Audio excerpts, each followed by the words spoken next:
Shalom. Shalom, John. Wah, kurang semangat nih.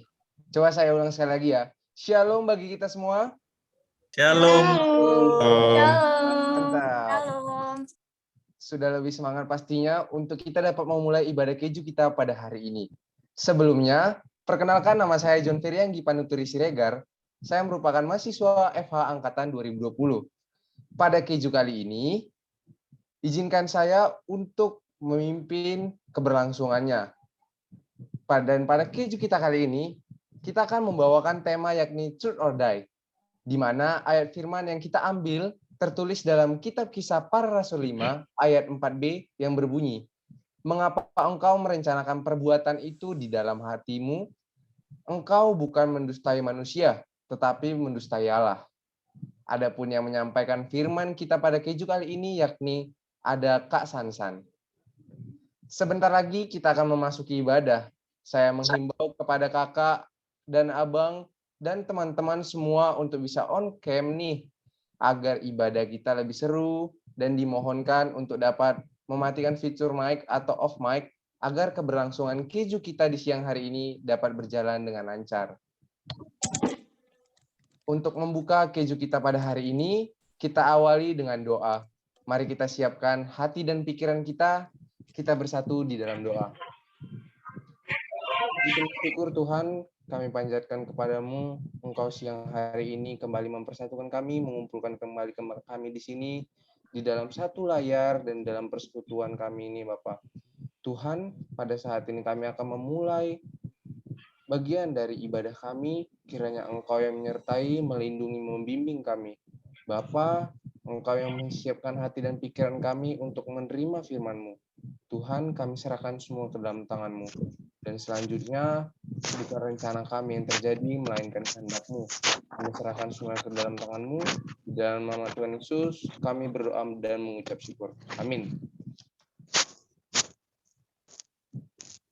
Oke, puji Tuhan sekali.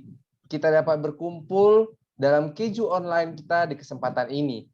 Dan oleh karena kuasa dari Raja Mulia yang memberi kemenangan, kita bersorak merayakan. Mari kita angkat satu lagu pujian dengan semangat dan dengan sorak-sorai. Ku diberi kuasa.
baik. Sungguh luar biasa, sungguh besar kuasanya.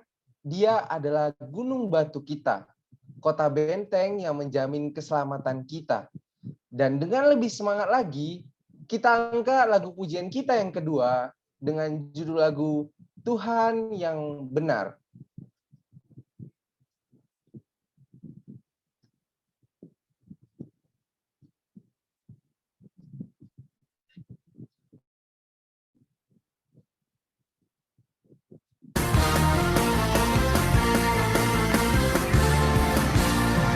Katakan, kau gunung batuku, kau gunung batuku, dan kau kota bentengku, tak akan ku ragu.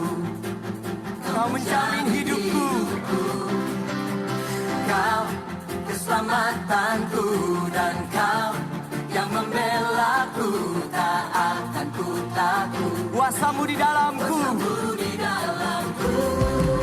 walau badai menerpa di dalam hidupku ini, namun tanganmu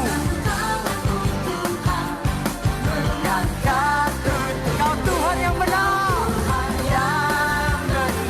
tak pernah tinggalkan dahulu.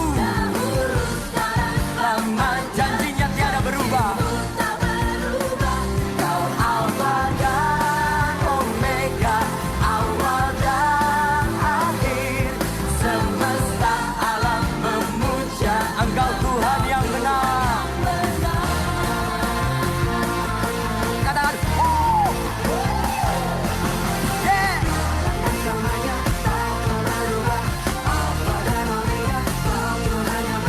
Katakan sekali lagi, kau gunung batuku, kau gunung batuku, dan kau kota benteng, tak akan ku ragu.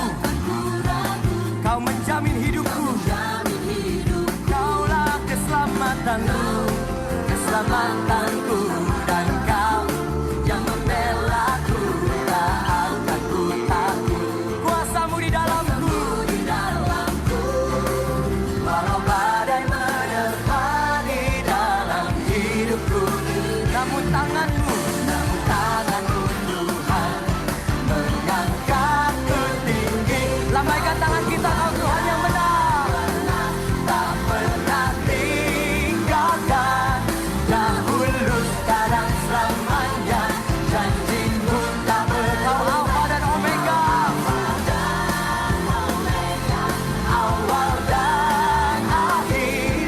Semesta alam memuja Engkau Tuhan yang benar.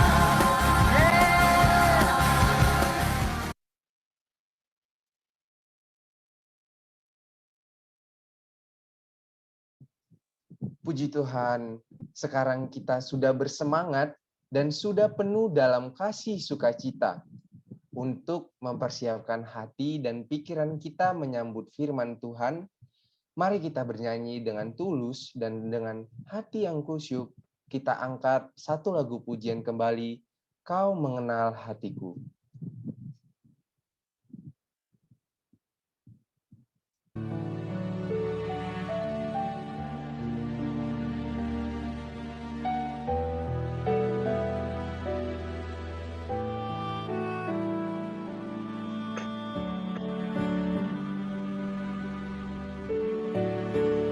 Hanya dekat kasih-Mu Bapa, jiwaku pun tentram. Engkau menerimaku dengan sepenuhnya, walau dunia melihat rupa, namun kau memandangku sampai ke kedalaman hatiku. Tuhan, inilah yang ku tahu, Kau mengenal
kepada Kak Sansan, kami persilahkan waktu dan layar untuk memimpin dan membawa ke dalam doa.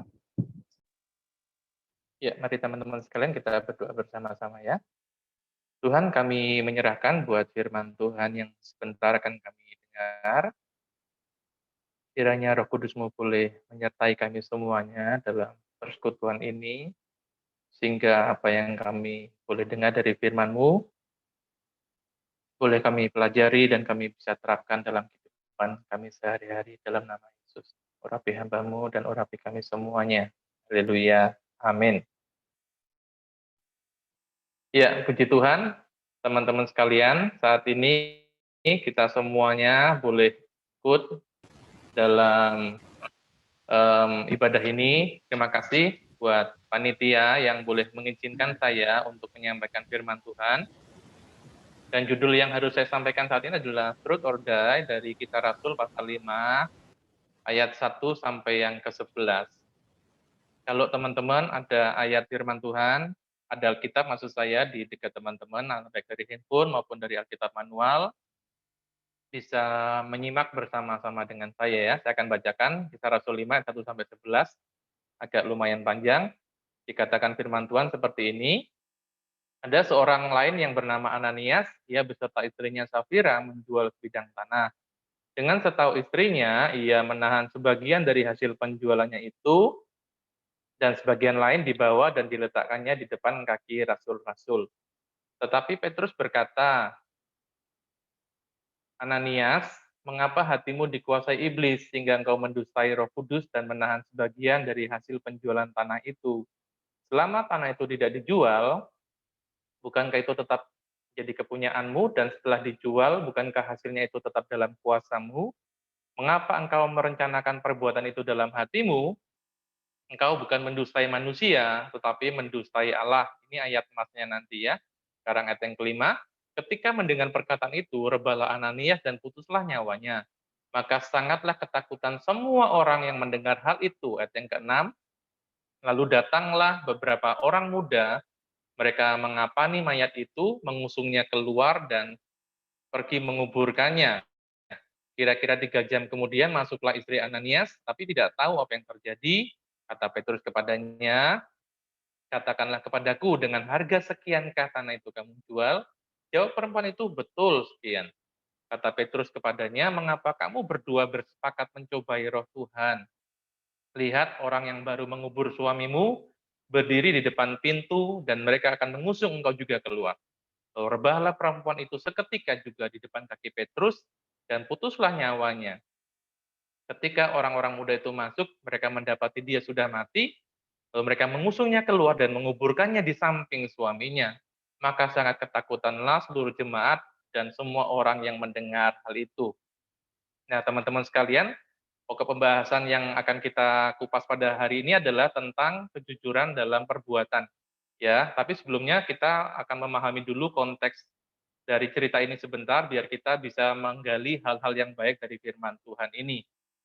Kisah ini berawal dari sebuah gereja mula-mula yang sedang berkobar-kobar ya di Yerusalem waktu itu, karena Roh Kudus bekerja dengan sangat dahsyat, terjadi revival api kebangunan rohani pertama di sana, sehingga jemaat menjadi sangat mengasihi, saling memperdulikan. Banyak jemaat di sana menjual harta milik mereka untuk menjadi kepunyaan bersama. Dan Ananias dan Safira juga melakukan yang sama. Tapi bedanya, pada waktu Ananias dan Safira ini menjual harta milik mereka, dan waktu mereka melihat uang yang mereka dapat ternyata cukup besar, lalu mereka ini bersepakat, bersekongkol supaya udah kita laporin aja separuh. Yang separuh kita berikan ke gereja, lalu yang separuh lagi buat kita. Dan kita tahu kisah ini berakhir dengan tragis, di mana akhirnya mereka berdua mati karena mendustai Allah, dikatakan firman Tuhan seperti itu. Tapi sebelumnya saya pengen teman-teman bisa melihat hal ini dulu ya. Sebenarnya Ananias dan Safira ini, mereka ini punya nama yang sangat baik ya. Ananias itu sebenarnya berarti Allah telah memberikan. Ya, lalu kalau Safira itu berarti cantik jelita. Ya, artinya mereka ini punya nama yang baik, punya nama yang bagus, punya nama yang indah, Dan mungkin harapan orang tua mereka adalah supaya Ananias dan Safira ini mereka bertumbuh menjadi pribadi yang baik, yang jujur ya. Tapi ternyata nama yang baik, yang indah itu bukan sebuah jaminan dari perilaku mereka. Terbukti bahwa mereka ternyata bersekongkol untuk mendustai Tuhan, untuk mengatakan yang tidak benar. Dan kisah ini berakhir dengan tragis, di mana akhirnya mereka berdua mengalami kematian. Ya, mereka tidak mendapatkan kehidupan. Nah, teman-teman sekalian, pada zaman sekarang ini sebenarnya kata jujur itu sangat langka sekali ya. Banyak orang pada angkatan ini mereka selalu berkata bahwa buat apa jujur, buat apa hidup jujur, karena hidup jujur tuh nanti kalian akan hancur gitu. Sehingga kejujuran itu menjadi hal yang sangat langka untuk ditemukan. Ya, nah teman-teman, saya pengen kita intermezzo sebentar. Kalau teman-teman sekarang ini yang ikuti, nggak tahu nonton apa enggak sih, tapi ada satu sinetron yang lagi booming di Indonesia, tolong next berikutnya, ya, sinetron tentang ikatan cinta, teman-teman. Saya tahu sebagian besar di antara kita mungkin Anda nggak nonton ya, Anda lebih senang nonton film Korea gitu ya. Dan saya, loh kok Kak Sangkan tahu sih?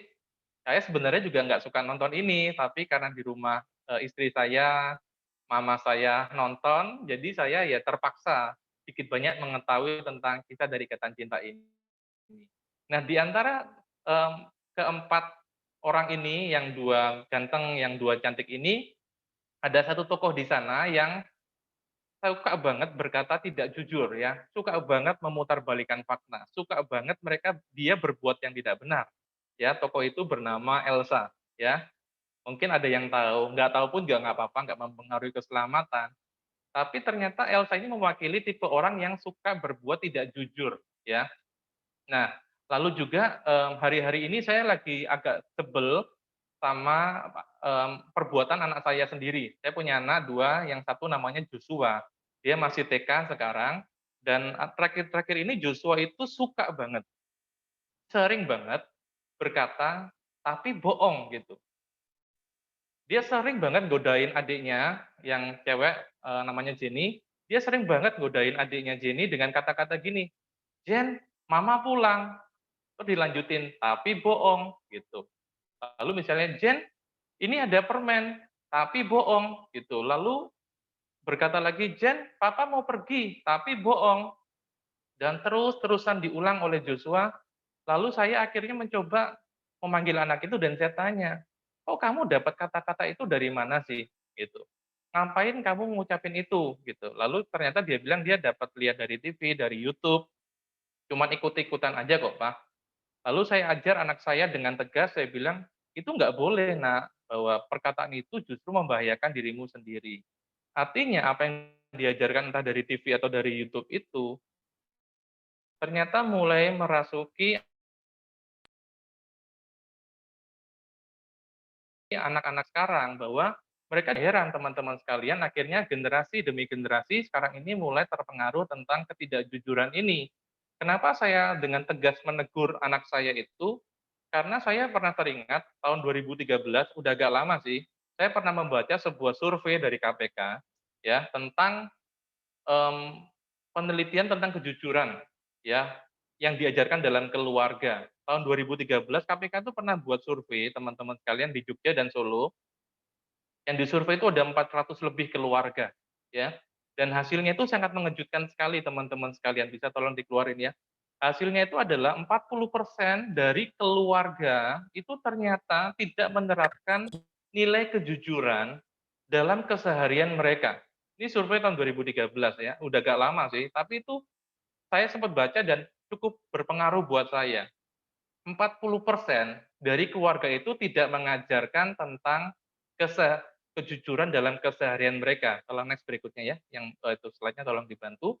Lalu hanya 4% keluarga, yaitu ayah, ibu, dan anak, menerapkan nilai kejujuran mereka di dalam keluarga.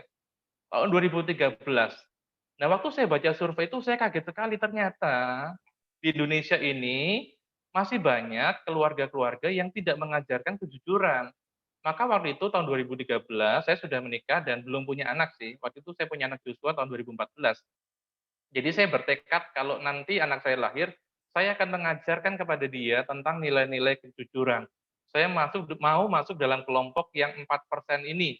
yang dimana dalam keluarga mulai mengajarkan tentang kejujuran. Nah, teman-teman sekalian coba cek ya sambil dengar khotbah ini, gimana halal kejujuran ini yang teman-teman terima di keluarga.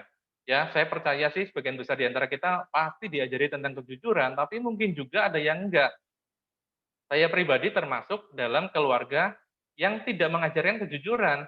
Dulu waktu saya masih kecil, saya masih ingat waktu itu belum zaman handphone, masih zaman telepon yang gede banget yang ada kabelnya itu ya yang muter-muter itu, sering banget kalau ada telepon berdering, berbunyi, dan waktu itu papa saya punya banyak hutang, terlilit hutang, seringkali papa saya bilang gini, "Angkat aja teleponnya."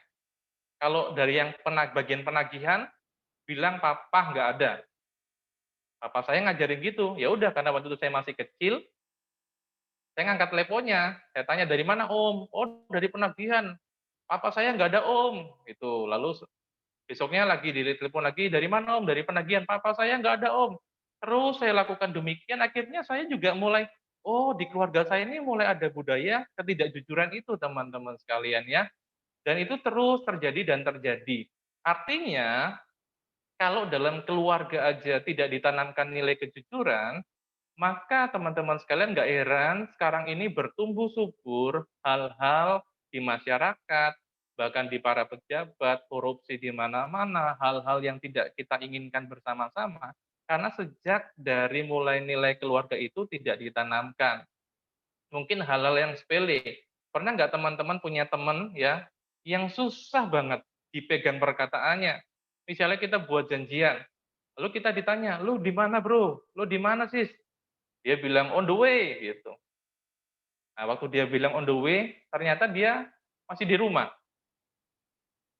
Lalu waktu dia bilang, masih di rumah, terus kita WA lagi atau kita telepon lagi, "Lu di mana, Bro?" Dia jawab lagi, 5 menit sampai, 5 menit sampai, tenang aja." Ternyata ditunggu 5 menit, 1 jam nggak muncul-muncul. Itu dia muncul, dibilang lagi, "Maaf ya, tadi macet." Padahal jalanannya lancar jaya. Dan yang demikian terus terjadi, kenapa? Karena sudah menjadi sebuah kebiasaan ketidakjujuran. Ya, misal lagi dalam hal pacaran. Mungkin buat para wanita, buat teman-teman, pernah nggak punya pacar atau mantan pacar ya, yang bilangnya bakal setia sama kita, tapi ternyata selingkuhannya banyak, gitu. Ya, yang di Zoom meeting ini nggak ada sih, itu pasti yang di luar sana ya, bukan mahasiswa Undip pokoknya, mahasiswa yang lain.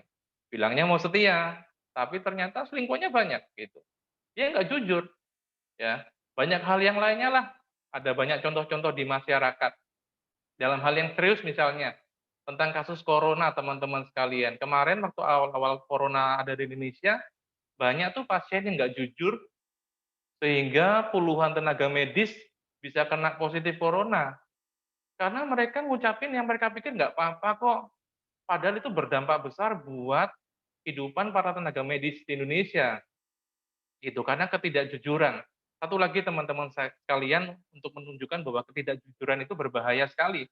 Ada sebuah survei, ini yang baru ya, tahun 2019 yang diadakan oleh para ahli dari Civic Honesty Around the Globe ya. Mereka melakukan riset tentang kejujuran tahun 2019, 2 tahun yang lalu lah, mungkin masih valid sekarang ini. Survei atau riset tersebut ini meneliti masyarakat di dunia di 40 negara, di 355 kota, ya. Pengen mereka meneliti apakah masyarakat di dunia itu jujur. Ya, dengan caranya mereka menyerahkan 17.000 lebih dompet yang hilang kepada warga lokal. Lalu para peneliti ini dengan sengaja mengaku nemuin dompet, lalu diserahkan ke orang lain.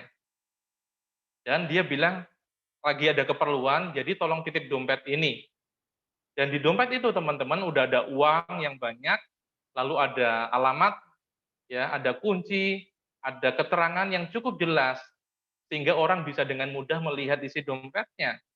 Nah, dari eksperimen itu teman-teman sekalian, ternyata dari 40 negara yang disurvei berdasarkan tingkat pengembalian dompet, hasilnya adalah ternyata yang menjadi juara kejujuran itu negara-negara dari Skandinavia. Ya, itu negara-negara Swiss, Norwegia, Swedia, pokoknya negara sana itu juara 1, juara 2, mereka jujur. Itu makanya negara mereka maju. Nah, pertanyaan saya adalah di mana posisi negara Indonesia dari 40 negara itu tentang kejujuran? Nah, dari slide teman-teman sekalian, ternyata Indonesia waktu di survei tahun 2019 itu tidak masuk di 10 besar. Ada tulisan XX kuning 2 di sana, itu berarti hasil surveinya mengatakan Indonesia masuk peringkat ke 33 soal kejujuran mengembalikan dompet. 33. Saya nggak tahu teman-teman apakah kita harus senang ataupun sedih ya dari survei itu. Senangnya ya puji Tuhan kita nggak masuk peringkat yang ke-40 atau peringkat terakhir, karena peringkat ke-40 itu masuk di negara Cina kalau nggak salah ya. Tapi sedihnya lah kok cuma juara 33 dalam hal kejujuran. Ya, tapi ya itulah Indonesia, itulah realita. Nah, kembali kepada konteks daripada kisah para rasul ini ya teman-teman sekalian, kembali ke ayat kisah Rasul 5 ayat 4b, dikatakan firman Tuhan, "Mengapa engkau merencanakan perbuatan itu dalam hatimu? Engkau bukan mendustai manusia, tetapi mendustai Allah." Ternyata ketidakjujuran itu bukan hanya terjadi antara sesama manusia, tapi ternyata juga berhubungan dengan Allah. Dusta itu sangat ada sangkut pautnya dengan Allah. Nah, apa yang bisa kita pelajari dari ayat-ayat di atas tentang kejujuran? Ada 3 hal. Yang pertama, kejujuran itu bersifat tabur tuai. Ya, yang pertama yang bisa kita pelajari adalah kejujuran itu bersifat tabur tuai. Apa yang kita tabur akan kita tuai. Kalau teman-teman jujur, teman-teman akan menuai hasilnya. Kalau teman-teman tidak jujur, maka akan ada buah juga yang akan dipetik. Ananias dan Safira, mereka menabur ketidakjujuran. Mereka berdusta. Akhirnya apa yang mereka tuai? Kematian. Ya, tentu dalam konteks zaman sekarang, kita nggak akan mengalami begitu kita nggak jujur tiba-tiba mati secara fisik, nggak juga sih. Tapi tetap hukum tabur tuai itu masih berlaku teman-teman sekalian. Nah, di sekitar kita, masih banyak orang yang berpikir berbuat tidak jujur itu nggak apa-apa, nggak ngefek kok. Buktinya gue nggak mati tuh gitu. Tapi ternyata ada efeknya.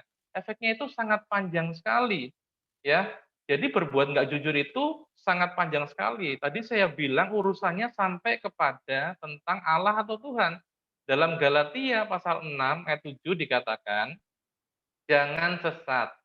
Allah tidak membiarkan dirinya dipermainkan. Karena apa yang ditabur orang, itu juga yang akan dituainya. Sekali lagi Galatia 6 ayat 7, tolong slide-nya. Jangan sesat, Allah tidak membiarkan dirinya dipermainkan. Jadi apa yang ditabur orang, itu akan dituainya juga. Gitu. Kalau teman-teman menabur ketidakjujuran, maka teman-teman suatu saat nanti pasti akan menuai sesuatu yang buruk. Dan kita perlu benar-benar mencamkan hal ini ya. Apa sih yang bisa kita tuai dari ketidakjujuran? Tentu ada banyak ya. Ya, hidup kita merasa tidak damai sejahtera. Kita akan mengalami ketakutan demi ketakutan karena kita punya ada alarm dalam hidup kita ya, ada hati nurani. Akhirnya kita merasa takut salah bicara, kita merasa takut ketahuan, kita merasa takut disalahkan, kita gelisah terus-menerus, kita merasa dikejar-kejar, ya karena kita mengucapkan hal-hal yang tidak benar, kita melakukan hal-hal yang tidak jujur, gitu. Bahkan reputasi kita itu bisa akan menjadi sangat buruk ke depannya. Dan yang paling fatal daripada ketidakjujuran adalah lama-lama orang akan tidak respect pada kita, orang nggak akan percaya lagi sama kita. Ya, orang nggak akan mau lagi berhubungan dengan kita. Kenapa? Karena ketidakjujuran itu selalu membawa hal-hal yang buruk dalam hidup kita itu. Ketidakjujuran itu juga ternyata urusannya sangat panjang teman-teman sekalian. Saya ulangi lagi ya. Ketidakjujuran itu urusannya ternyata sangat panjang, efeknya besar sekali. Tadi ayat yang kita baca tadi berbicara bahwa ketidakjujuran atau dusta itu ternyata urusannya sampai kepada Tuhan.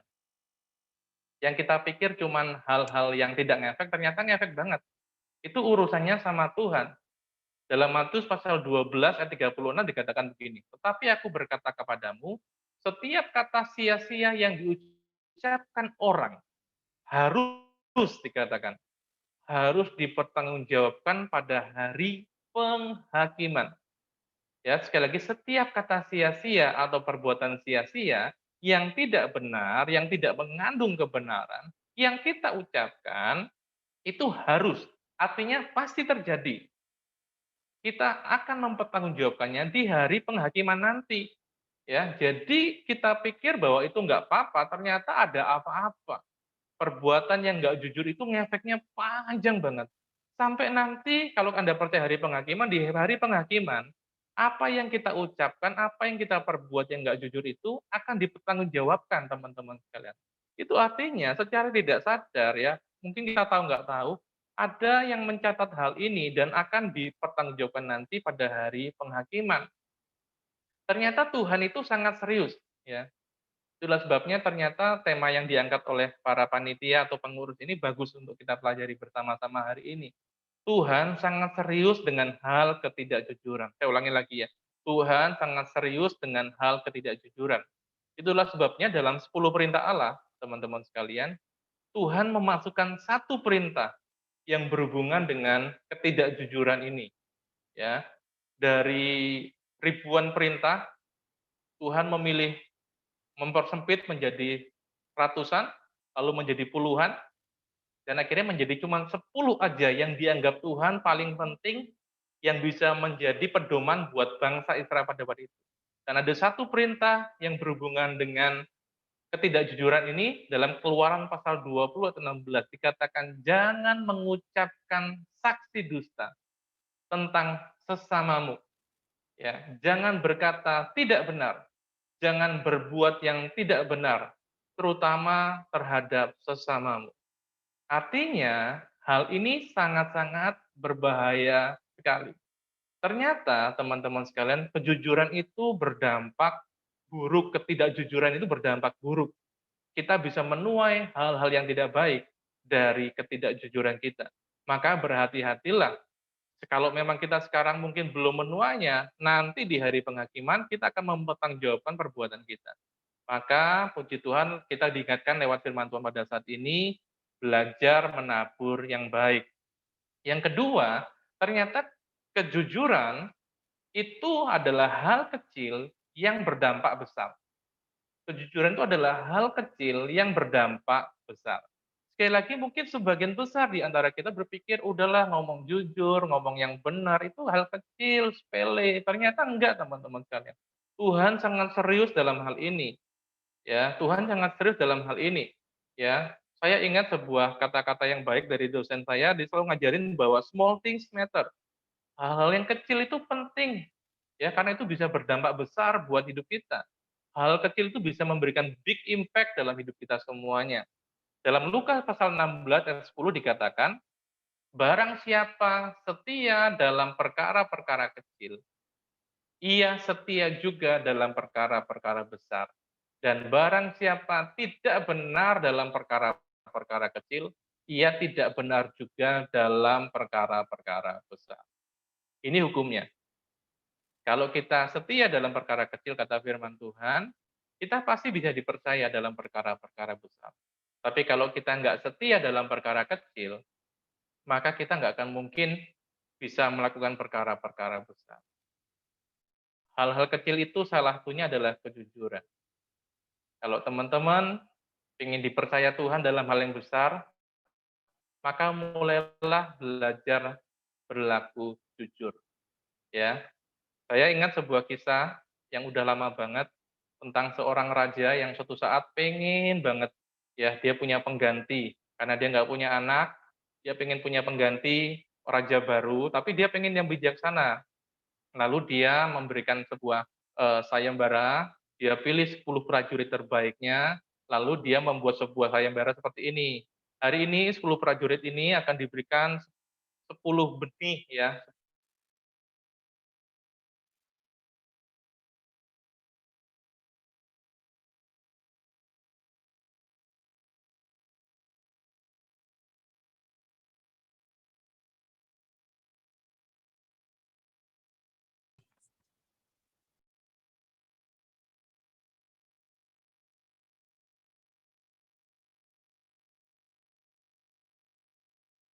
benih dari sebuah bunga yang akan nah, mereka benih ini ke rumah masing-masing dan dirawat, disirami. Itu kira-kira. Lalu mereka, teman-teman sekalian, mulai mengerjakan hal yang diperintah oleh raja itu. Tapi ternyata teman-teman sekalian, benih yang dititipkan raja itu kepada mereka, itu benih yang sudah mati, yang sudah dibakar, yang sudah tidak mungkin bisa tumbuh. Dan ternyata dari 10 prajurit ini, hanya satu yang mencoba menyirami, memberikan pupuk, dan tidak tumbuh. Yang 9 lain begitu melihat bahwa tanamannya tidak tumbuh, mereka mencoba menggantikannya dengan bunga yang lain. Mereka membeli di pasar, mereka mengambil dari kebun, dan sebagainya. 3 bulan kemudian, teman-teman sekalian, waktu raja ini memanggil mereka, dari 10 itu 9 membawa bunga yang bagus, dan 1 membawa pot berisi benih yang tidak tumbuh itu. Lalu sang raja akhirnya memilih 1 tentara yang membawa pot yang benihnya tidak tumbuh itu. Kenapa? Karena ternyata memang prajurit ini yang didapati dia jujur. Prajurit ini setia dalam perkara kecil, akhirnya prajurit ini yang diangkat menjadi raja. Jadi apa saja akibat daripada kejujuran kita akan merasa aman, teman-teman sekalian. Kita nggak perlu menyembunyikan segala sesuatu. Ya, kita akan merasa sejahtera. Kita menjadi orang yang otentik, kita menjadi orang yang tidak munafik, dan kita yang pada akhirnya bisa dipercaya baik oleh sesama maupun oleh Tuhan dalam perkara-perkara yang besar, teman-teman sekalian. Yang ketiga, yang terakhir, kejujuran itu adalah kunci daripada berkat. Kejujuran itu adalah kunci daripada berkat. Ya. Nah, berbicara tentang kunci itu selalu kecil, teman-teman. Di mana-mana kunci itu selalu kecil. Tapi kunci yang kecil itu dia bisa membuka pintu yang besar. Ya, di mana-mana, teman-teman, pintunya itu selalu besar dan kuncinya pasti kecil. Tapi kunci yang kecil ini itu bisa membuka pintu yang besar. Demikian juga dengan kejujuran. Kalau kita bisa melakukan kunci seperti ini, ya, membuka kejujuran dalam hidup kita, maka saya percaya berkat-berkat Tuhan bisa mengalir. Tercatat dalam Matius pasal 25, ayat yang terakhir, ayat yang ke-21, dikatakan firman Tuhan, maka kata tuannya itu kepadanya, baik sekali perbuatanmu itu, hai hambaku yang baik dan setia. Engkau telah setia dalam perkara kecil, dan aku akan memberikan kepadamu tanggung jawab dalam perkara yang besar. Masuklah dan turutlah dalam kebahagiaan Tuhanmu. Sekali lagi, Tuhan sangat memperhatikan perkara-perkara yang kecil. Salah satunya adalah tentang kejujuran dalam hidup kita. Tuhan berkata, ketika engkau baik dan setia dalam perkara kecil, dikatakan, aku memberikan tanggung jawab dalam perkara yang besar kepadamu, dan aku memberikan kebahagiaan dalam hidupmu, kata Tuhan. Artinya adalah begini, kata-kata yang terakhir daripada saya untuk menutup khotbah ini, selalu ada buah yang manis yang bisa dipetik daripada pohon kejujuran. Ya, sekali lagi, selalu ada buah yang manis yang bisa kita petik daripada pohon kejujuran. Kalau kita ingin memetik buah yang manis dari kehidupan kita 5, 10, 15 tahun ke depan, teman-teman sekalian, ayo mulai dari sekarang kita belajar untuk hidup lebih jujur. Ya, jujur kepada Tuhan dan jujur kepada siapa saja. Sekali lagi, kalau yang lalu mungkin teman-teman pernah berbuat yang tidak jujur karena dari keluarga, dari teman dan sebagainya, termasuk saya juga diajari keluarga saya, diajari papa saya buat bohong. Sekarang untuk saya dan generasi berikutnya, anak-anak saya mengajarkan tentang pohon kejujuran ini. Saya percaya buahnya pasti akan manis pada waktunya. Semoga sharing dan renungan ini boleh memberkati kita semuanya. Selamat menanam pohon kejujuran, dan semoga kalian menikmati buahnya. Amin. Tuhan Yesus memberkati.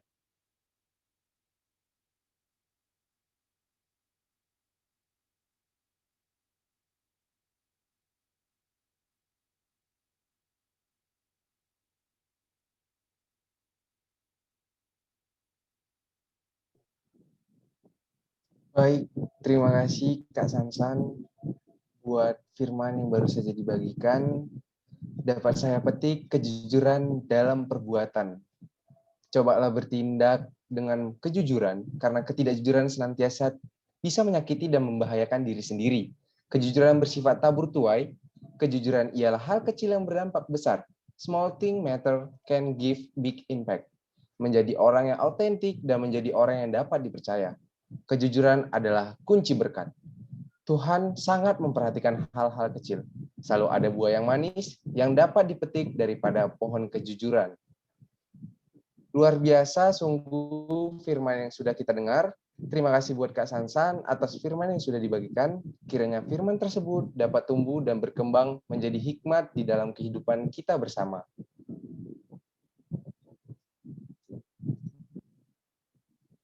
Selanjutnya, untuk menutup firman kita, kepada Kak Sansan dipersilakan untuk waktu dan layar memimpin doa penutup. Ya, mari teman-teman kita berdoa sekali lagi. Saya akan menutup dalam doa berkat dan juga doa syafaat sekalian ya. Ya Bapa, kami datang kepadamu pada saat ini. Kami percaya Tuhan melihat kami di ruangan kami masing-masing, di tempat kami masing-masing, di kamar kami masing-masing. Kami mengetahui firman-Mu yang berkata justru di tempat tersembunyi itulah Tuhan melihat kami semua. Tuhan mengetahui kami apa adanya. Mungkin pada waktu kami berbuat jujur, mungkin tidak banyak orang yang melihat kami. Tidak ada banyak orang yang menilai kami. Tapi kami percaya mata Tuhan di atas sana selalu melihat dan memperhatikan setiap kami semuanya, orang-orang yang mengasihi Tuhan. Aku berdoa firman Tuhan ini boleh bertumbuh buat kami masing-masing, buat setiap teman-teman dari PMK Undip ini. Jadikan mereka saksi, jadikan mereka terang, jadikan mereka alat bagi kerajaan-Mu. Dan kelak Tuhan ketika mereka lulus, mereka menjadi seperti apa yang Tuhan mau dalam masa depan mereka, kiranya buah kejujuran itu benar-benar mereka bisa petik, baik untuk mereka pribadi maupun buat pasangan hidup mereka, buat anak-anak mereka, bahkan buat masa depan mereka Tuhan dalam nama Yesus. Kami serahkan pada saat ini juga Tuhan, buat keadaan negara kami, masalah COVID-19 yang masih belum selesai. Kami bersyukur vaksinasi yang sudah mulai berjalan. Kami terus berdoa supaya masalah COVID-19 ini bisa segera selesai dan kami boleh melanjutkan kehidupan kami untuk mempermuliakan nama Tuhan. Kami berdoa buat daerah-daerah Indonesia yang masih mengalami bencana alam, kiranya Tuhan memakai Bapak aparatur pemerintahan negara kami semuanya, buat pejabat-pejabat yang ada boleh membantu bahu-membahu masalah bencana alam ini. Kami serahkan juga Tuhan buat teman-teman yang sedang menjalani perkuliahan di Undip ini. Tuhan, sekali lagi aku berdoa secara khusus buat teman-teman yang mengikuti ibadah ini. Tuhan, tolong mereka, jamah hati mereka, pakai mereka Tuhan. Sekali lagi menjadi terang dan garam dimanapun mereka boleh berada. Tolong mereka pada waktu mereka menghadapi kesulitan-kesulitan di dalam perkuliahan mereka. Cukupkan segala kebutuhan yang mereka perlukan hari-hari ini. Limpahkan segala hikmat dalam pikiran mereka. Berikan hati yang bijaksana. Berikan kepandaian yang seperti Tuhan telah berikan kepada Daniel, Sadrak, Mesak, dan Abednego. Jadikan mereka sekali lagi Tuhan, bintang yang luar biasa. Kami serahkan juga teman-teman yang sedang menjalani skripsi hari-hari ini. Tuhan membentuk mereka, Tuhan menolong mereka, memberikan mereka kekuatan, semangat juang yang tinggi dan tidak mudah menyerah. Kami percaya bahwa kami adalah lebih daripada pemenang di dalam Kristus Tuhan kami. Kami serahkan juga buat teman-teman para pengurus yang sudah berkorban, yang sudah mau mengurusi PMK ini semuanya, berkati pelayanan mereka Tuhan, dan kembalikan berlipat kali ganda. Dalam nama Tuhan Yesus Kristus kami berdoa. Haleluya. Amin.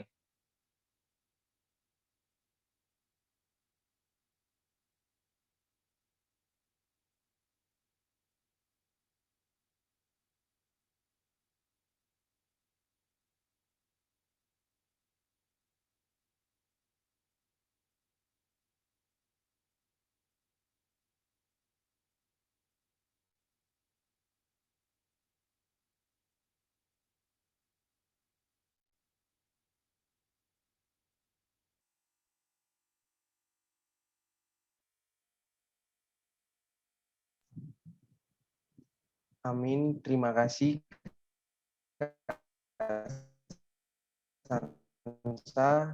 sudah firman bagi kami semuanya. Selanjutnya, kita akan mendengarkan beberapa pengumuman dari para pengurus harian PMK kita. Untuk itu, kepada kakak abang pengurus PMK, saya persilahkan waktu dan layar. Oke, terima kasih. Sebelumnya, shalom teman-teman. Sebelumnya aku mau ngucapin terima kasih buat Kak Sansan udah mau mengisi di kebaktian Jumat PMK Foundip kali ini. Sebelumnya juga aku terima kasih buat teman-teman atas kehadirannya dalam kebaktian Jumat hari ini. Semoga pada setiap hari Jumatnya kita dapat bisa beribadah bersama kembali. Kemudian untuk pengumuman yang pertama, persembahan kebaktian Jumat PMK Foundip. Teman-teman dapat mengumpulkan persembahan dengan mengirimkan melalui ATM BCA atau dapat melalui aplikasi Dana atau OVO yang dapat di-scan pada layar. Oke, sudah di-share. Yang kedua, ada form pokok doa PMK Foundip. Bagi teman-teman yang punya pergumulan dan butuh bantuan doa, dapat mengisi form pokok doa PMK Foundip yang mana linknya sudah ada di kolom chat ya. Selanjutnya, pelayan kebaktian Jumat atau keju PMK Foundip. Bagi teman-teman yang rindu melayani sebagai WL setiap kebaktian Jumatnya, dapat menghubungi pengurus melalui kontak person yang terdapat pada postingan setiap keju, atau bisa juga DM setiap OA PMK Foundip, baik line maupun Instagram. Yang terakhir, PMK Foundip sekarang udah media sosialnya sekarang udah ada Instagram, Line, dan yang terbaru adalah YouTube PMK Foundip. Teman-teman dapat mengakses di sosial media PMK Foundip tersebut, di mana teman-teman bisa mendapatkan informasi-informasi baru terkait proker-proker PMK Foundip. Mungkin itu aja yang bisa saya sampaikan siang hari ini. God bless you teman-teman. Shalom. Shalom. Shalom, Kak. Terima kasih kepada Kakak sebagai pengurus PMK.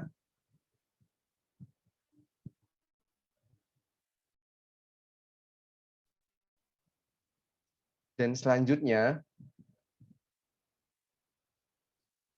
sungguh luar biasa dan sangat luar biasa kita bersyukur dapat bertemu dan berkumpul dalam ibadah keju kita hari ini. Telah usailah pelaksanaan keju kita hari ini. Terima kasih buat kehadiran kakak dan abang, serta teman-teman semuanya yang telah menghadiri dan mau bersekutu bersama dalam keju kita siang hari ini. Kiranya terus bersemangat menjalani segala aktivitas di hari ini, dan jangan lupa untuk menghadiri keju-keju selanjutnya yang akan lebih menarik lagi. Akhir kata dari saya, melambai hari kunjung berganti, terbit terik siang menghampiri. Selesai sudah keju kita pada hari ini. Terima kasih, salam sepenuh hati. Shalom buat kita semua. God bless you all. God bless you. God bless you. Makasih John. Shalom, God bless you. Makasih John. Makasih John Ferry.